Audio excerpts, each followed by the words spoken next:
So I think we're ready to bring on Tom. Tom is the print editor of the New York Times, and we are very grateful to him for joining us at zero notice on a Sunday morning. He's been a guest with us before, but we're just thrilled that he could be here to talk to us. Absolutely. Let's bring on Tom Jolly. Good Tom, morning. thank you for joining us. Absolutely. Happy to be here. So, Tom, let's make sure everyone understands. You are the print editor of the New York Times. You run the Print Hub. So, please explain to us what that is and how your day evolved yesterday. Sure. So we now have many different ways of communicating our journalism to our subscribers, obviously.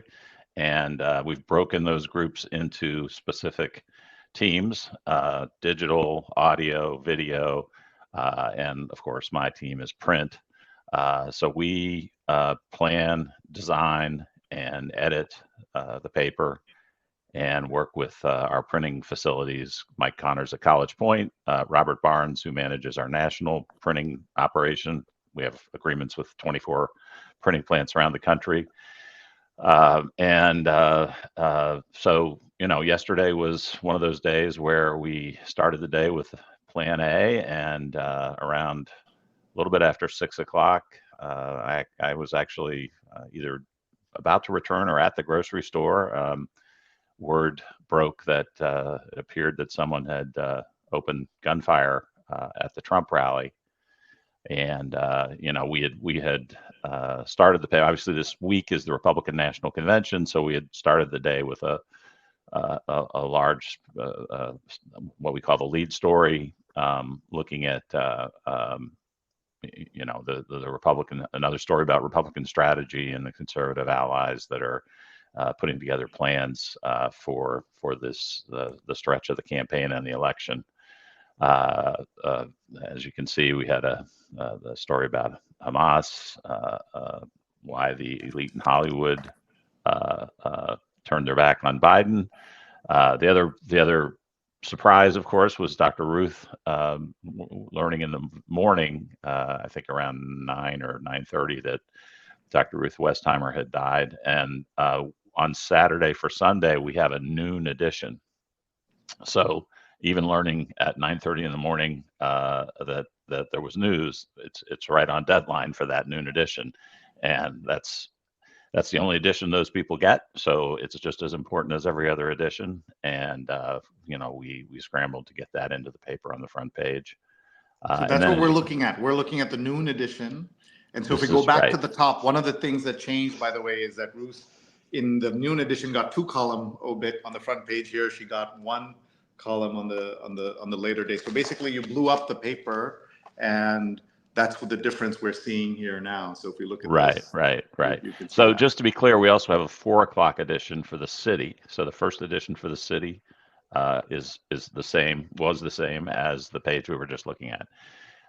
So Got as you it. say, obviously when we got word that there had been some sort of an incident at the Trump rally, the first challenge is finding out what exactly happened.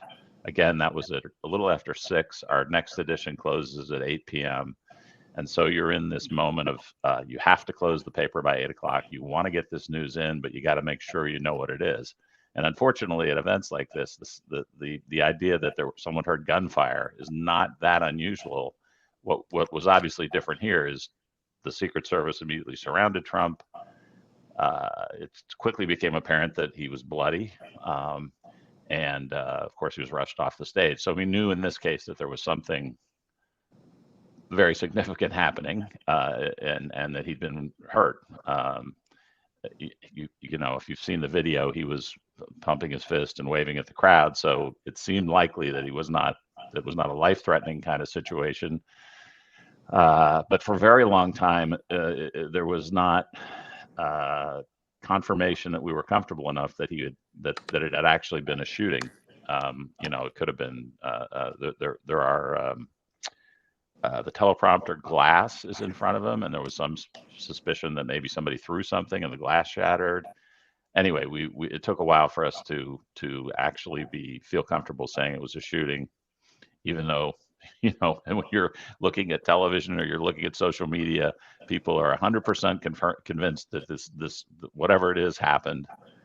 But we've learned many times in unfortunate situations like mass shootings that there's just all kinds of bad information that circulates in the really for quite a while after something like this happens. It's just confusing, and it's not that people are necessarily trying to spread bad information, but they're trying to share what they know, and a lot of times it's not right. Sure. We have folks watching from all over. Here's Diane watching in Bend, Oregon. So it's 5:40 in the morning. Diane, thank you for joining us. Naomi's watching from the Upper West Side. Here, Makrand is an ardent ADA advocate, so that's going to be interesting for him to be with us when we talk to Anna, who's a disabilities rights activist. Walter Greason's watching. Such an important conversation. Thank you for being the best streaming news program every Sunday. Good morning from St. Paul, Minnesota. Walter Greason, former guest and great expert on various issues about America. Dr. Tachi's watching from Fort Lauderdale. And Shashi wants to tell you, Tom, that he's a New York Times subscriber. So that's important that you know that. Yes, You're thank talking you. to your people here. And Stefan says, good morning. Very unnerving time. Stay safe in all that is all that comes to mind this morning. And Patty asked the question, what is the protocol? Where do you get your information first? I know you have people on the scene, so I'd love to hear your thoughts. Well, in this case, of course, because it was a Trump rally and there was speculation that he might name his vice presidential candidate, we had a lot of people, a relatively large number of people. I don't have the exact number, but Doug Mills, our photographer, several reporters, and our political desk was monitoring the event in real time on television and through streaming to see what news was going to happen. And of course, no one expected this, but by just the fact that this was a big moment, we were pretty well prepared.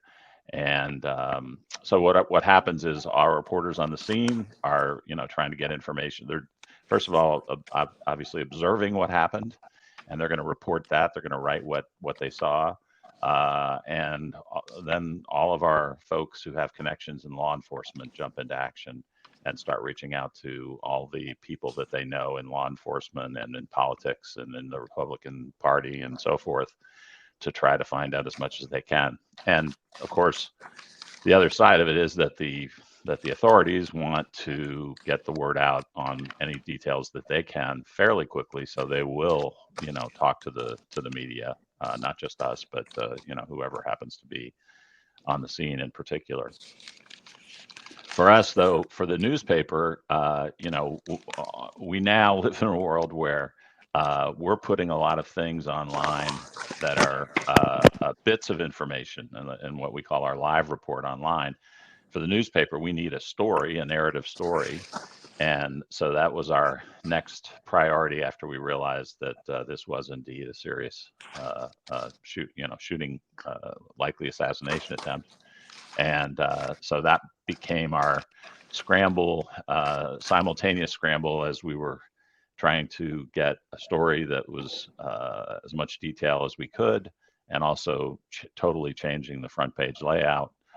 As you saw in the early edition, there was a story about Jaws, the 50th anniversary of Jaws. Mm-hmm. We took that off. That was kind of a light story and was the easiest to move in, but also felt a little off in a moment when someone had tried to shoot at the presidential candidate. So for those joining us, this is Tom Jolly, is the print editor of the New York Times, and when we're looking at the noon or the 4 o'clock edition of the Sunday paper, noon Eastern, 4 Eastern, and because the Trump news happened at 6 p.m., they were able to get it into today's paper. So we're talking about that. Here's the Jaws story that I presume ran inside this 50 years Correct. ago that Jaws, the book came out before the movie and everything else. Let's go back to the front page, today's front page, and see Professor Greason says, very interesting choice to crop the flag in the cover page. So you had a lot of choices of photographs. Can you talk us through how you decided this would be the image that you used? Sure. I don't know that we actually cropped the flag. Please remember that the photographer here is very, very close to the stage, and in this moment is, as he said in a story that will be in the paper, I think Monday. It was pretty worrisome. You know, he's trying to do his job and capture the moment for the Times. We looked at a couple of different photos. We thought this one really was captured the moment best.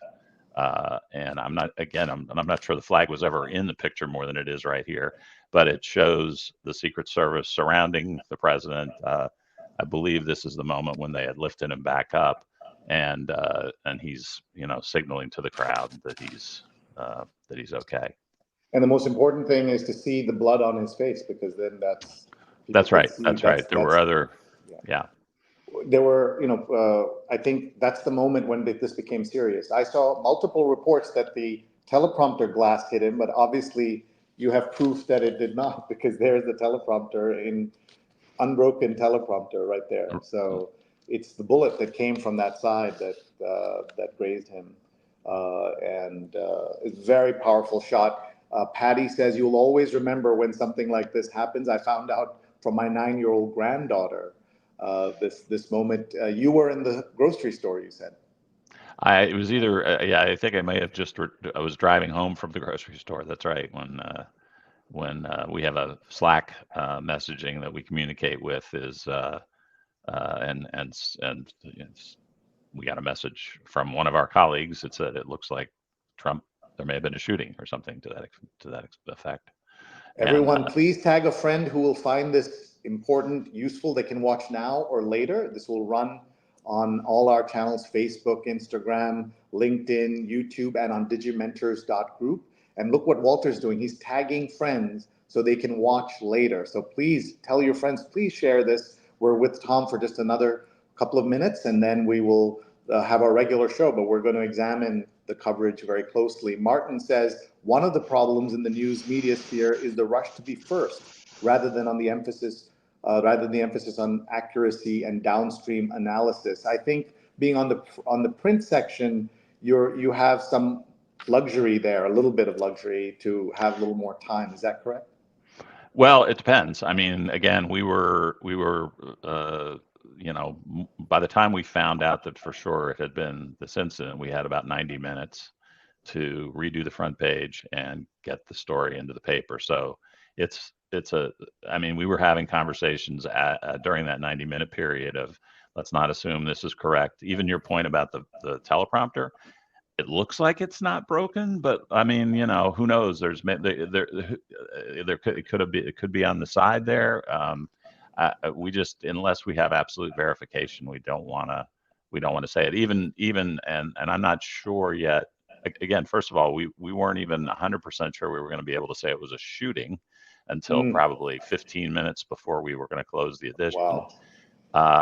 There were reports as the night evolved that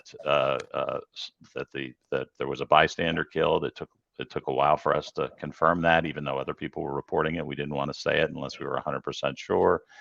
The gunman, same thing. We didn't know what the status of that person was, even though there were early reports from the DA that I think they were using the phrase neutralized, which almost always means the person was killed. But unless we hear those words that they were killed, we're not going to report it. So, and the same standard holds for the digital report, by the way. It's a very challenging thing, especially for the digital report, because as you say, they're in the moment. But there are many instances of this, but if you recall the Maine mass shooting in Maine it's probably been a year ago now, but when you watch television, there were reports for a while that the number of people killed was anywhere from like 8 to 50 or something like that. It was just mass chaos, and that's just the nature of these things. But we really almost have each other's backs in terms of like, don't be cautious, be cautious, be cautious. Sri, if I could jump in with a question. Tom, I want to bring up the digital version, the website for the page. for the New York Times to make to frame a question. The decision to call it a shooting versus an assassination attempt. I saw several references to shooting, soon after it happened. But then the New York Times homepage has assassination attempt as a banner headline. Can you talk a little bit about that evolution and the thinking around that? When is a shooting an assassination attempt? Well, I know it'll sound a little odd, but somebody could have been firing a gun and just randomly firing a gun and not really deliberately trying to kill the president or the presidential candidate. Sure. Until until the authorities are convinced that it was a deliberate attempt to kill someone, it's not an assassination attempt. And again, that's where it sounds like splitting hairs a little bit, but that's where we have to be careful. It's a legal definition. So No, I get that. I mean, sometimes there's a manifesto posted online or something when there's it's a well thought out thing. It's almost, and then in this case, if the shooter was killed, then determining that after the fact is a whole different process. I would assume. Yeah, again, I mean, that's something for the legal authorities, but as far as we're concerned, I think at a certain point last night after the paper had closed, the authorities became convinced that it was a deliberate attempt to shoot President Trump. Sure. So we're just going to switch. Yeah, thank you. There Sorry, you I see was the going to say bullet. they've identified there's the person. picture with the bullet. Yeah, so that's also Doug's picture, right? So Doug, Yes, it Doug is. Mills. Yeah. Yes, it is. And imagine trying to verify this. It was much easier because it's your own photographer that he took that picture. Because we only have a couple of minutes, I want to switch gears, if I could, to talk about Dr. Ruth and the evolution here. In the earlier page you showed us of in the morning edition and the afternoon edition for Sunday, she got a two column obit. And here, because of everything changing, she got a one column obit, but she has inside a full page. So can you talk about, because she's obviously a famous person and she's elderly, you already had the obit ready to go. What are the decisions that you need to make on a Saturday to have this ready for Sunday morning? Well, as you say, it was she was someone who was well known and what was she, 97? 96. 96.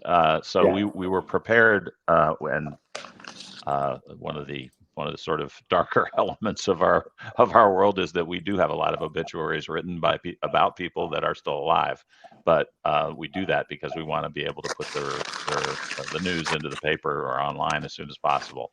So in this case, learning that news again at something like 9:30 or 10 in the morning, it meant that we took another story that we were going to run and held it. It was not a news story, but it's what we call an enterprise story.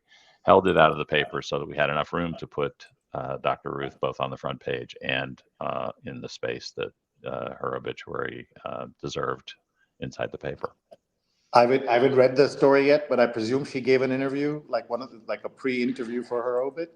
I'm not sure that. I'm not sure that she did what we interviewed her certainly, and Right. a lot of times we don't necessarily say we at one point we were doing videos pre-obituary videos with a lot of people. We have stopped doing that, and I don't know that we necessarily interviewed her saying, hey, tell us what you'd like to be in your obituary, but we've certainly talked with her off and on, and I believe we did a profile of her not too long ago, maybe 9 months ago or so. Okay.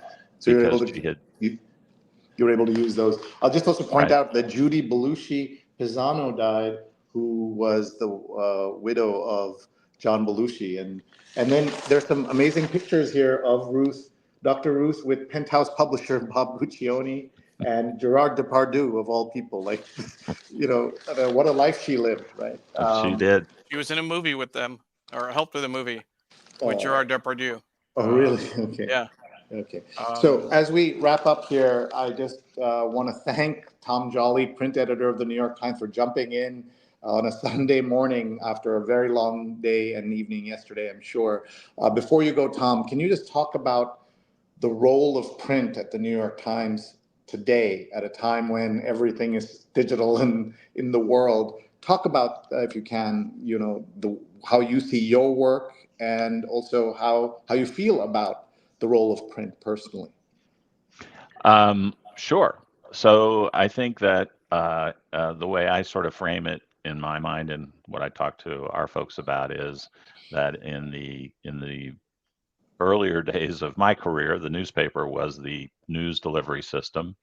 And now that's the digital report. If there's breaking news, you can go to your phone and get that news and get updates. The paper, because it has to be printed at a certain time, put on trucks and delivered, can't be in the moment, obviously.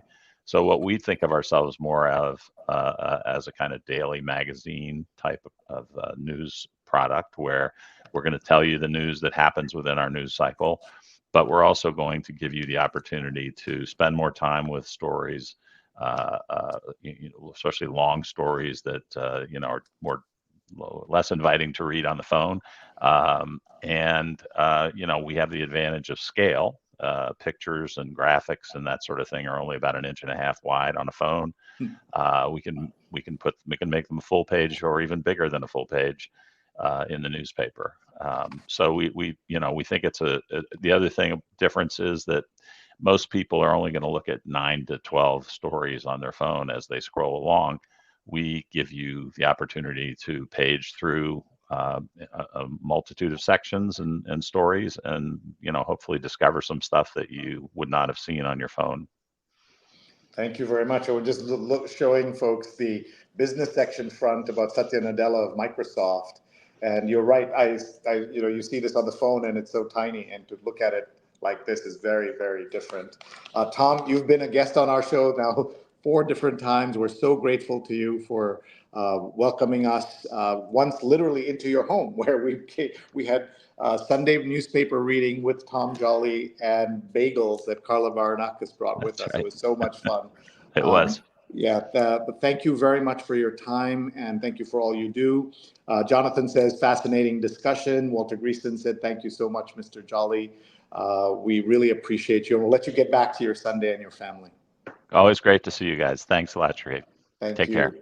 Thank you. Wow, that was amazing to have Tom on such short notice. Neil, well done pulling that together.